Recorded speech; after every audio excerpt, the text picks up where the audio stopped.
Jim ni msichana wa miaka 26 na ni mwanachuo wa mwaka wa 3 mkoani Iringa.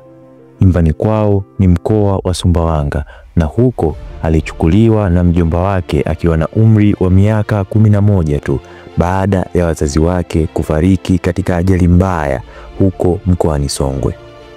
Akiwa darasa la 7 alifanyiwa ukatili wa kingono kwa kubakwa na mtoto wa mjomba wake akiwa amelala chumbani kwake, lakini alikaa kimya na hakumueleza mtu yoyote, kwani alikuwa na wasiwasi kwa familia itamuelewa vibaya na kusababisha migogoro.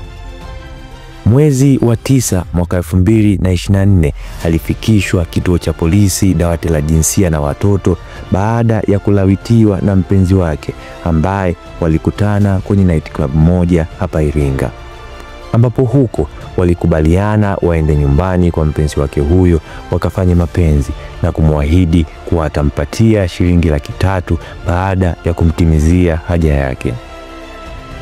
Waliondoka majira ya saa 6 usiku pale night club kuelekea nyumbani kwa huyo mpenzi wake maeneo ya Isakalilo, na walipofika nyumbani walishiriki tendo la ndoa, ambapo ndipo mpenzi wake Jim alianza kumlazimisha Jim kufanya mapenzi kinyume cha maumbile, huku akimueleza kuwa pesa hiyo aliyompa ni nyingi na ni lazima afanye hivyo ili aridhike.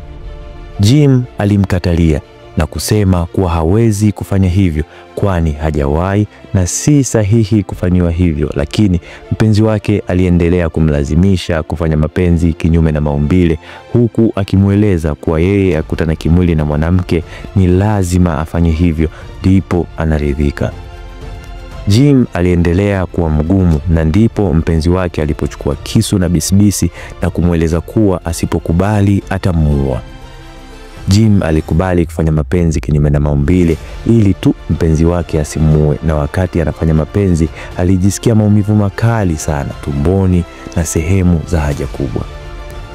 Na kwa muda wote huo mpenzi wake alikuwa anamchukua picha na video, huku akimueleza kuwa akisema sehemu yoyote ile atasambaza picha na video hizo kwenye makundi ya WhatsApp na Telegram.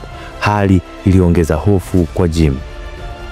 Mpenzi wake huyo aliendelea kumfanya Jim kinyume na maumbile hadi hali ya Jim ilipokuwa mbaya kutokana na maumivu.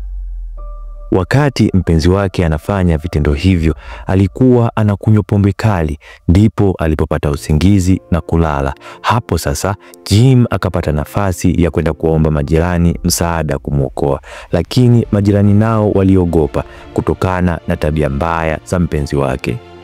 Muda kidogo Jim alibahatika kufungua mlango na kujiokoa, huku akiwa amevaa nguo za ndani tu, na hapo ndipo watu wengine wakamstiri na kumfikisha dawati la jinsia na watoto Iringa.